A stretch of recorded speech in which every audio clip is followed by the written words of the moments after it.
Hello दोस्तों, राधे राधे, जय श्री कृष्णा। मैं आप सभी का प्यारा रविशनी आपके अपने यूट्यूब चैनल पीसीबी वाला जनरल नॉलेज पे एक बार फिर से आप सभी का वेलकम बैक करता हूं। दोस्तों अपन अभी फिलहाल हेपेटाइटिस के बारे में पढ़ रहे हैं। Hepatitis A, B, C and D अपन ने डिस्कस कर लिया है। आज जो अपन डिस्कस करेंगे वो हेपेटाइटिस ई के ऊपर डिस्कस करेंगे कि हेपेटाइटिस ई क्या होता है, कैसे होता है, किस वायरस की वजह से होता है, क्या इसके सिम्टम्स है और ये कैसे फैलता है एक व्यक्ति से दूसरे व्यक्ति में, और इसके जो इंक्यूबेशन पीरियड क्या है, इसके लिए वैक्सीनेशन वो है क्या है, और जो इसके लिए टेस्ट क्या क्या प्रिस्क्राइब कर सकता है डॉक्टर, उन सभी के ऊपर अपन डिस्कस करेंगे। अगर जानना है तो भी कंटिन्यू ऑन वीडियो।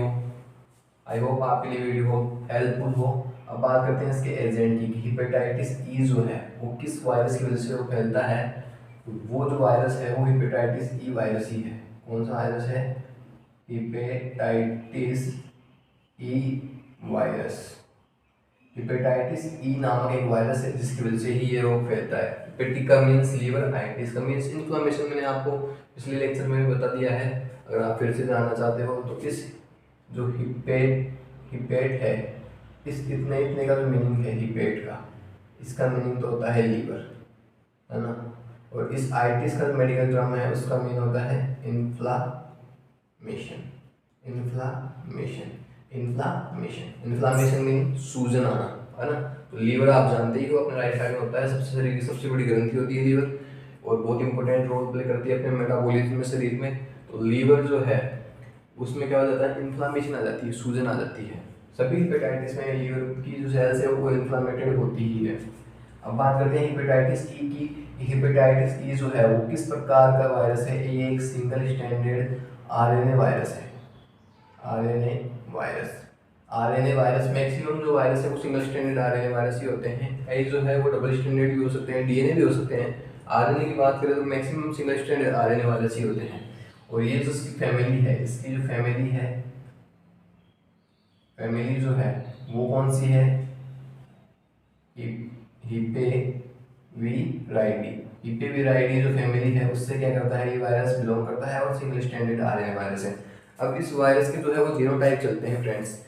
जीनोटाइप या जेनेटिक बोलते हैं तो there are 8 genetic genotype of hepatitis E virus. तो हेपेटाइटिस ई वायरस के कितने जीनोटाइप है? 8 जीनोटाइप होते हैं। और इसके जो सब टाइप हैं वो कितने होते हैं? 17 से लेकर के 18 तक इसके सब टाइप पाए जाते हैं, है ना। तो इसका जो 1 और 2 जो जीनोटाइप है वो ह्यूमन में क्या करता है, हेपेटाइटिस ई डिजीज करता है। कैसे करता है वो जानेंगे, वीडियो पे बने रहिए। और जो 3rd और 4th है वो एनिमल में करता है, बट साथ ह्यूमन में भी कर सकता है, क्योंकि एनिमल से ह्यूमन में भी आ सकता है। इसलिए जो 3rd एंड 4th जो है वो एनिमल से, जैसे कि पिग एंड डियर, जो पिग और डियर का जो गोश्त होता है, मांस होता है, उसकी खाने से भी अगर वो अच्छे से कुकड नहीं है या फिर उसमें हेपेटाइटिस ई का वायरस प्रेजेंट है, then you will be infected with hepatitis E virus. तब भी आप जो है वो हेपेटाइटिस ई वायरस से प्रभावित हो सकते हो या संक्रमित हो सकते हो। ओके, ये हो गई इसकी फैमिली की अपन ने बात कर ली। अब अपन जो है इसके जीनोटाइप भी बता दिए मैंने। यहाँ लिखना चाहो तो आप लिख दो। इसके जीनोटाइप की अगर बात की जाए, जीनोटाइप जो है इसके कितने होते हैं? 8 होते हैं। और सब टाइप की अगर बात की जाए, सब टाइप की अगर बात की जाए तो वो कितने होते हैं? 17 से 18 हो सकते हैं। ओके, और इसके बारे में अगर आप जनरल जानना चाहो तो हिप जेनेट, चलो उसको छोड़ो, मैंने आपको वर्ड बता दिया वही बोलते हैं। अगर जगह पे चाहिए स्पेसिफिक तो लिख देंगे उसको भी। पहले अपन बात कर लेते हैं मोड ऑफ इन्फेक्शन की, कैसे ये फैलता है। तो drinking contaminated water, drinking contaminated water. जो कंटामिनेटेड वाटर होता है, संदूषित ऐसा वाटर या ऐसा पानी जो क्या हो, दूषित हो, उसमें हेपेटाइटिस ई या किसी भी प्रकार का बैक्टीरिया प्रेजेंट हो, मेनली हेपेटाइटिस ई हो, अगर आप उसका ड्रिंकिंग कर रहे हो, उसको पी रहे हो, then you will be infected hepatitis E. आप हेपेटाइटिस ई से क्या हो सकते हो? संक्रमित हो सकते हो। ओके, तो ये इसका एक हो गया। और कंटामिनेटेड फूड, कंटामिनेटेड फूड से भी अगर आप खा रहे हो उससे भी क्या हो सकते हो? इन्फेक्टेड हो सकते हो। Drinking water, contaminated food, faecal matter, faecal matter जो कि मलमूत्र होता है इंसान का या जानवर का, उसके माध्यम से भी आप क्या हो सकते हो? इन्फेक्टेड हो सकते हो। इसके अलावा अपन और बात करना चाहेंगे डोमेस्टिक एनिमल्स, डोमेस्टिक एनिमल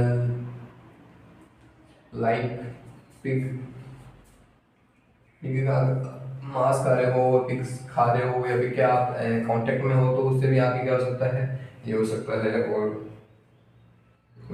जो डियर आता है अपने, डियर जो हिरन होता है उसके जो मांस होता है, डियर का जो मांस अपन खाते हैं, गोश्त जिसे बोलते हैं, उससे भी क्या हो सकता है हेपेटाइटिस सी। कई रिपोर्ट में देखा गया है इन दो से भी, मेनली इनसे तो होता ही कंटामिनेटेड वाटर से, और जो कंटामिनेटेड फूड है उससे, और फीकल मैटर है उससे, इन तीनों से तो होता ही है। बट कई रिपोर्ट में देखा गया है कि जो पिग है और डियर है उसके गोश्त से या फिर उनसे भी ये रोग हेपेटाइटिस जो है वो, इसका 3rd and 4th जीनोटाइप आता है इससे, उससे तो जानवरों से तो वो भी इंसानों में आ सकता है इस तरीके से। फीकल मैटर से अगर आप फ्रेश होने जा रहे हो या आप यूरिन डिस्चार्ज करने जा रहे हो, then you not proper clean your hand and you will be infected by hepatitis E virus, और आप किसी और को भी इन्फेक्टेड करोगे हेपेटाइटिस से, है ना।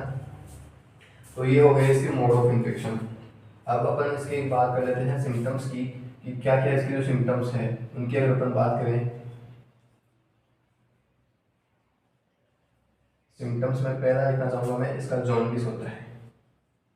जॉन्डिस मीन्स जो स्किन और आइज है वो आपकी येलो कलर हो जाएगी। जॉन्डिस का मीनिंग पीलिया होता है, पीलिया मीन्स स्किन और आइज जो है आपकी वो येलो कलर की हो जाएगी, जॉन्डिस हो गया। इसके अलावा अपन बात करेंगे, फैटिग हो जाएगा, नोजिया हो जाएगा, फीवर भी हो सकती है, और लॉस ऑफ एपेटाइट, भूख में कमी। लॉस ऑफ एपेटाइट मीन्स भूख में कमी। एपेटाइट का मीनिंग जो है वो होता है भूख, इंसान को भूख कम लगने लग जाती है ऐसे केस में, है ना। तो ये जनरल इसके जो सिम्टम्स है वो हो सकते हैं। इसके अलावा स्टूल वाइटिस हो जाएगा, या फिर डार्क यूरिन भी हो सकता है। Dark urine, stool whitish, stool whitish, whites, stool का जो कलर है वो चेंज हो जाएगा, वाइट कलर का हो जाएगा। तो ये इसके जो है वो जनरल सिम्टम्स है। अब अपन बात कर लेते हैं इसके, इस वायरस का जो इंक्यूबेशन पीरियड है, इंक्यूबेशन पीरियड अलग अलग अलग जगह अलग अलग वेरी करता है। तो इसका यहाँ पे इंक्यूबेशन पीरियड अपन देखना चाहेंगे। तो इसका इंक्यूबेशन पीरियड 2 से लेकर 10 वीक्स, 2 से 10 सप्ताह तक भी लिया गया है, और कई केस में इसका 5 से लेकर 6 वीक्स में भी इसका ऐसा हो जाता है। कई में 5 भी ले लेता है, कई इंसानों में 2 वीक्स भी ले लेता है। तो ये इसकी ये है। इसकी जो वैक्सीन की अगर बात करें, तो इसकी जो वैक्सीन है वो है, इंडिया में तो अवेलेबल नहीं है, अपन इसको चाइना से मंगाना है। Not available in India, not available in, sorry, not available in India. अब इंडिया में अवेलेबल नहीं है, but available in China only. केवल जो है वो चाइना में ही ये अवेलेबल है। इंडिया में जो है हेपेटाइटिस ई की वैक्सीन अवेलेबल नहीं है अभी तक, और अब आ जाए उसका अपन कह नहीं सकते। जो साइंटिस्ट है वो इंडिया में भी इसकी वैक्सीन बनाने की कोशिश कर रहे हैं, पर अपने को चाइना से ही मंगवानी पड़ती है।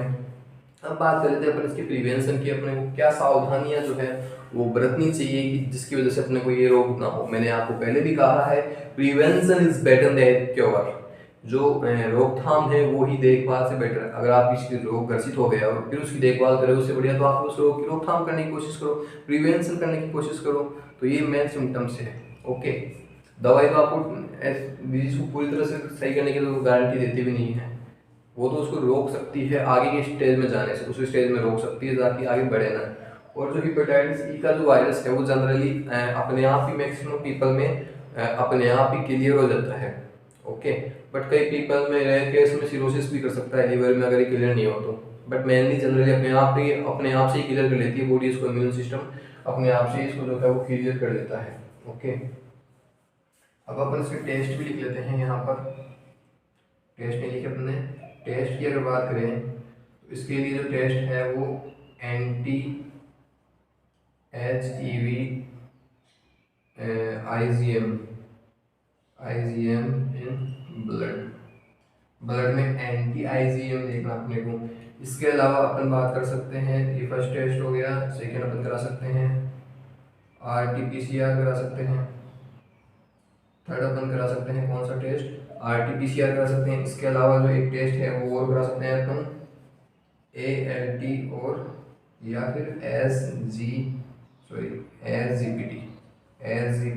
टेस्ट, लीवर के लिए कराया जाता है ना ये टेस्ट, ये भी करा सकते हैं। RT-PCR करा सकते हैं। IgM जो एंटीबॉडी है वो देखी जाती है ब्लड में। अपने शरीर में जब कोई भी वायरस या कोई भी बैक्टीरिया एंटर करता है, रॉन्ग बैक्टीरिया, तो बॉडी उससे लड़ने के लिए जो है वो एंटीबॉडी बनाती है। अगर ब्लड में उसकी एंटीबॉडी मिल रही है तो समझो वायरस आ चुका है शरीर में, नुकसान कर रहा है अपने शरीर को।